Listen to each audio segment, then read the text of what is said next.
Hey everybody. I was at the fish store, right? And I was gonna get some new shrimp. I wanted to set up a new shrimp colony, and they didn't have enough of the ones that I wanted. They were all kind of like babies and or just like really small, and they only had a few. But they had something else that I wanted. Um, they had Ricefish, and these are these are not Medaka. These are Indonesian ricefish or Daisy's blue ricefish. And so I was getting this tank set up for shrimp, and then I just popped them in here because it was ready to go. But I want to move them to a different tank, like a display tank, where I can kind of stare at them, right? This is in kind of like my breeder room, so the nice thing about everything in here is that I can just pull everything out because it's in pots and stuff. Like the big one is this guppy grass over here. The guppy grass it's getting pretty thick, pretty overgrown. So I'm gonna take some cuttings out of this guy, but what I'm probably gonna end up doing is just pulling it out and then grabbing these guys because they're fast. They're gonna be tough to catch. So first up, I'm going to take some cuttings of the guppy grass, and I want to get that going in another tank. And then I'm probably just going to pull the whole thing out. Actually, you know what? I just talked myself into it. I'm just pull the whole thing out, and then I'm going to take do cuttings exactly where I want, because you can see where it's kind of putting some roots down in some spots. It's got some shoots, some runners that are pretty heavy, pretty thick. And this is definitely ready to go for shrimp. It's got a lot of hair algae up here. They're just gonna have they're gonna have a field day once they get in here. So, anyways, yeah, let's get started. Oh my gosh, it actually put roots into the sponge filter. That's nuts. Come on with me.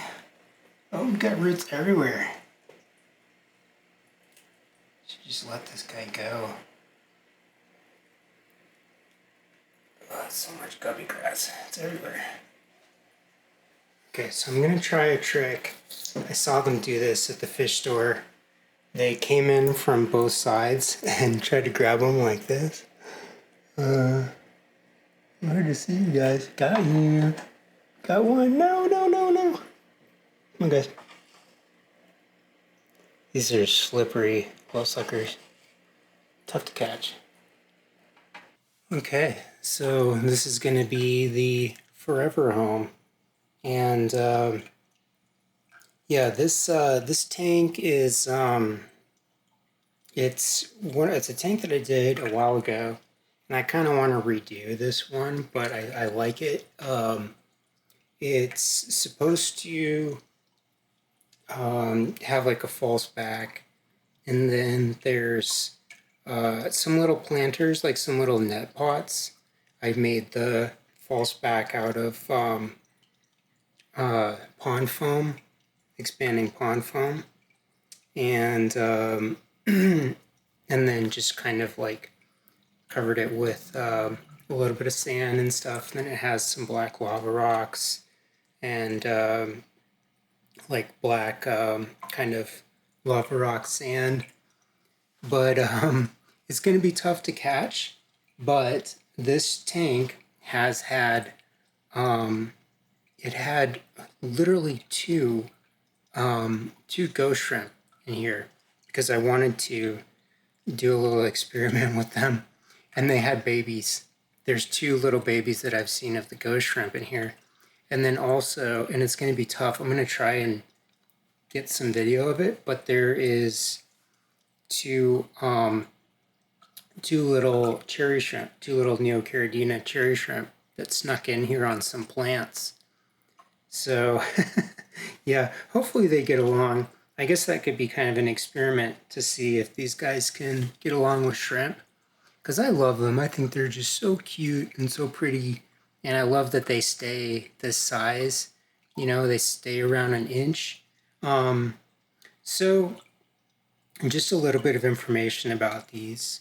They like to, they Medaka are more of like cold water fish. Like people in Japan, they're really popular. They breed them like koi, like they do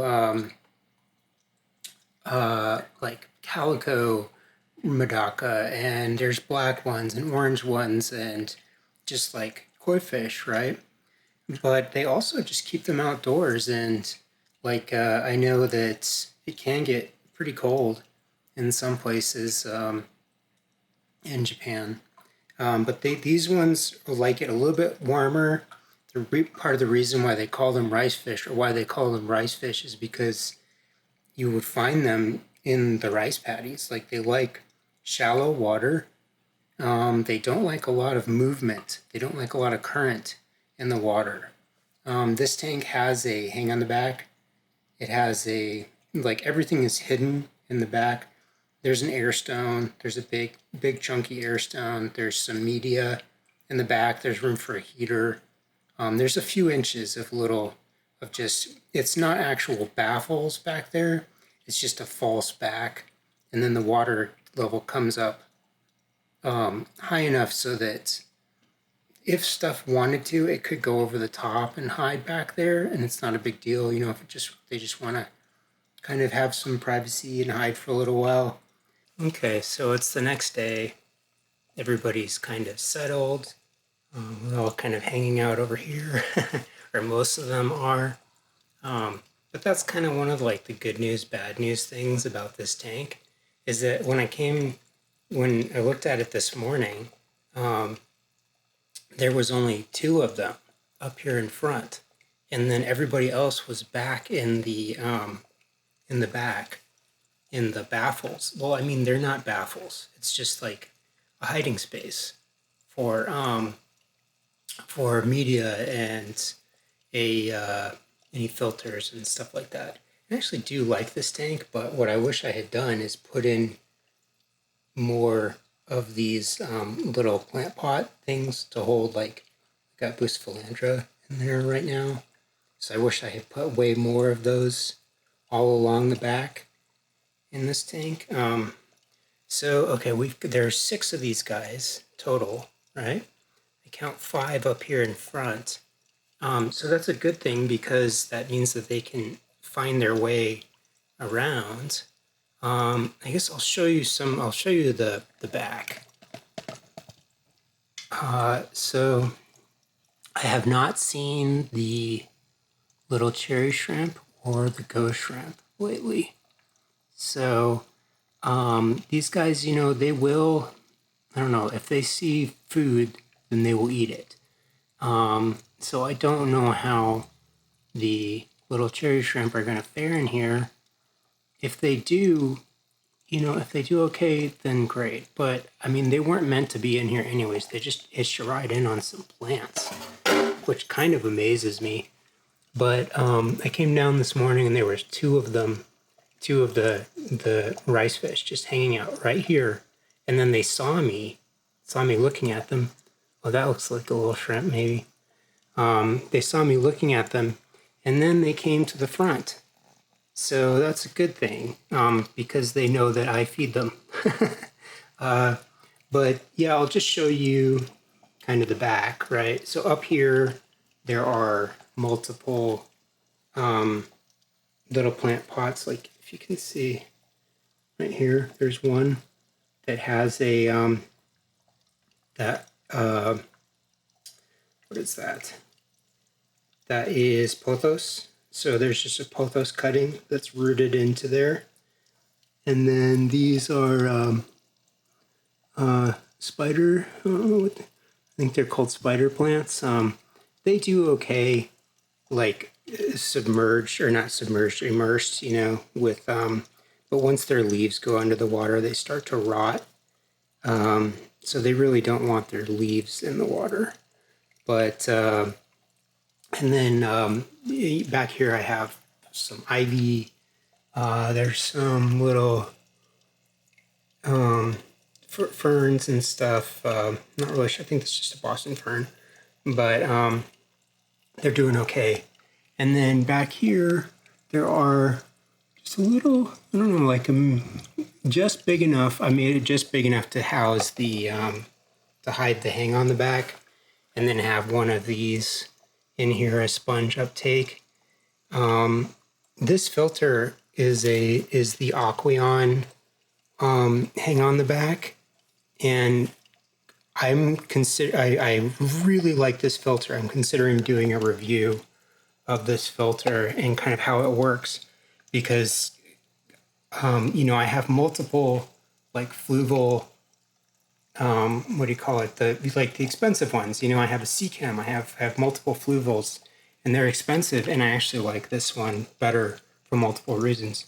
But back here, there's media bags, and then there's like, if I want to put a heater in, I can put a heater back there. So it just comes in super handy. Oh, everybody's in front. Everybody's in front because I think that they know that it's lunchtime. So they see the activity and they're like, hey man, to see that you're awake, I guess we'll come out of our hiding spaces. But that's cool. So I'm glad that that's working out. I'm glad that they know to come to the front to get fed and they aren't stuck in the back somewhere. But anyways, yeah, I think that's going to be it. And take care of yourselves, and I will see you in the next one.